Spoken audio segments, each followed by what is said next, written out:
Hi guys, this is Patul. Thanks again for tuning in to another one of our videos.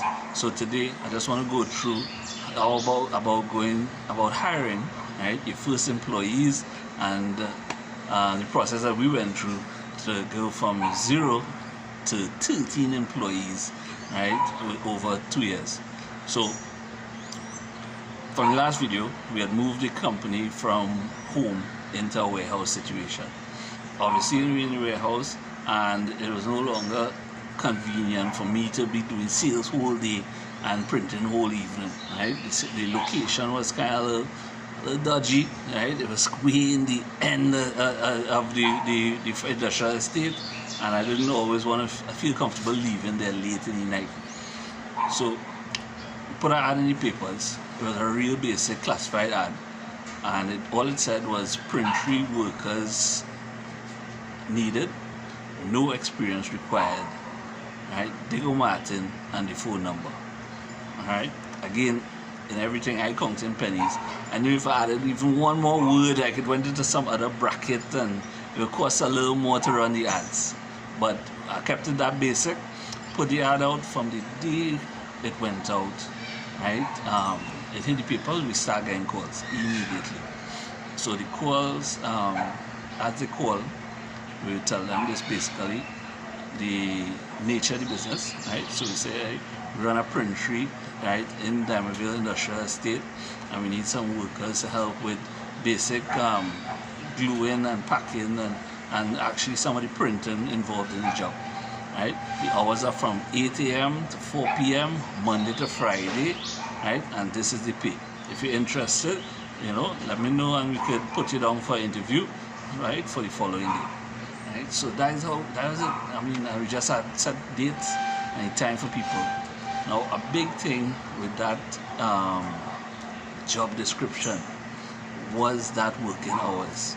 You see, a lot of people, I knew a lot of people, right, want regular working hours so that they could do other things. A lot of people are busy otherwise. You have to take care of children, and sometimes shift work, from my experience, shift work was real hard. Working in night and then coming in day, I find it was difficult. So if we could offer people a regular working hours situation, I thought that people would be willing to take a slightly less salary, right, knowing that they had these regular hours. And yes, so said, so done. Lots of people wanted to come for the interview. So we got a lot of interviews. The way we would do it is like at a window. So I would normally reach work from 8. So I would set from 9 till around 11. That would be my window for interviews. Every 15 minutes I schedule somebody to come for an interview. And the next day, just start interviewing people. Now, we started, like during the interview was really, I kept it really simple because I am hiring staff, right, mainly for personality and aptitude and attitude, right? I am not hiring people for skill level, you understand? And that is why I had no experience required, because I believe that everything within that organization at that time, right, from printing to gluing to folding, every operation that required, I believe that I could train them to do it. So yeah, it worked out. Started hiring people, and so we got a nice little production staff on board, right? Now, specifically in your business, I mean, this might be helpful. Now, I specifically hired production people first, right? Because as you know, I was very good at doing sales, but I was not, I mean, I could do the production, but I didn't like production, I wasn't efficient in production. I think my talents was more better used doing sales than to be there whole day printing. It just didn't make sense. So that is why we hired production people first. And yeah, the production people came on board, and it was working, it worked fine. And eventually, right, I decided that I needed some help doing the sales, probably because I was getting a little tired too, being on the road every day, all day, and I wanted to keep that constant presence in the market. And again, very simple. We ran an ad in the papers. Though it was, I just changed printry workers to sales people wanted, right? No experience required. Only difference I put in is make up to, right? Because I actually put money into the thing. So I say make up to $4,000 a month, right? I mean, that was how we targeted salespeople. So off of that, we got, from the day one, a lot of people call, and when they call, I would break it down to them, how they would make up to $4,000 a month.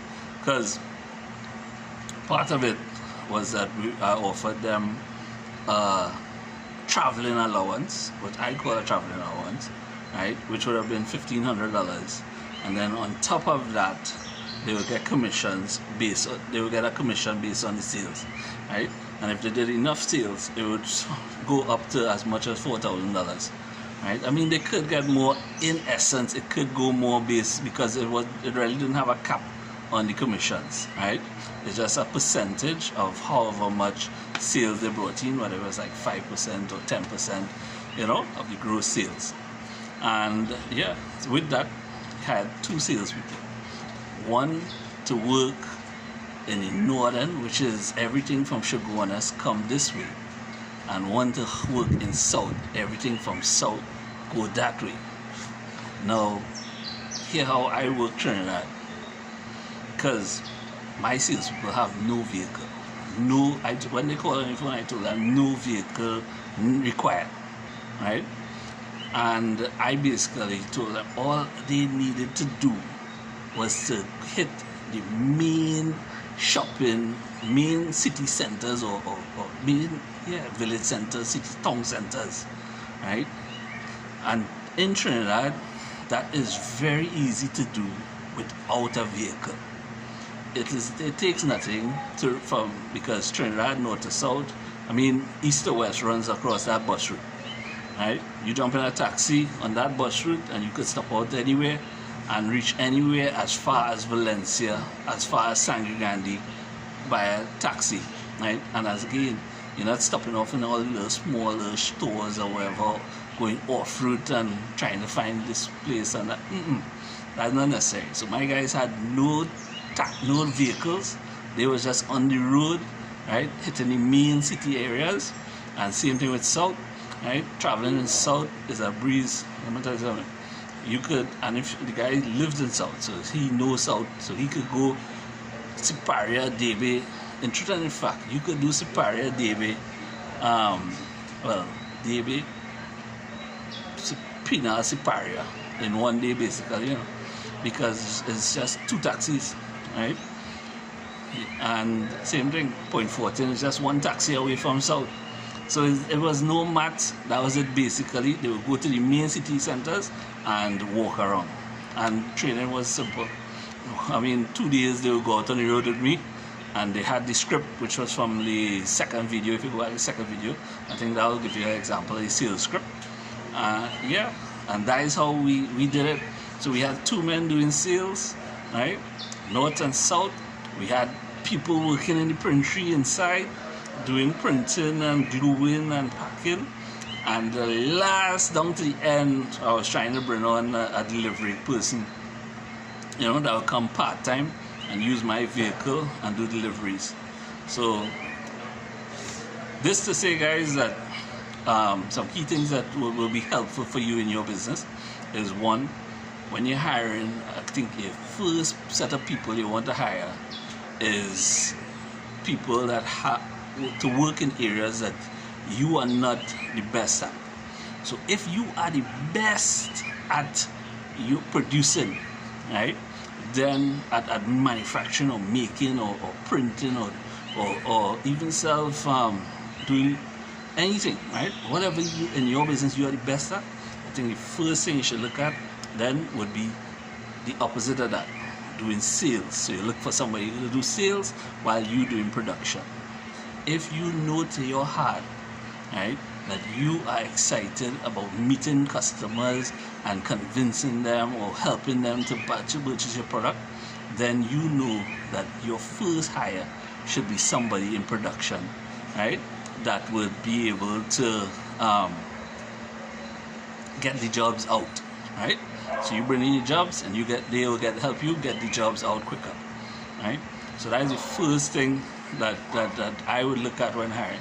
And the next key thing is that I generally hire at this kind of level, right, entry level or small business level.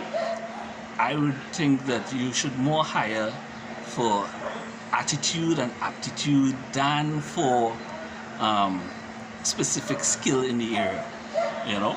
So if you could hire somebody that is trainable, right, as opposed to somebody that come in with a lot of experience. Because for me, a big part of that was that when I hire somebody that's trainable, I get to train them to do it the way I want it done, right? And that is kind of important, in that you have somebody doing it the way you want it done. I don't know where you all work, but I've seen situations where somebody wants to do it their way, and that is friction, and when they mess up, is issues and arguments. If you train somebody and you show them how to do it and they veer from that, then you could take proper steps there to rectify the situation. Okay, so I hope this video has been helpful. Thanks again for tuning in. Hit me a little subscribe, help a brother out, right? And look out for another video soon. Take care. Bye.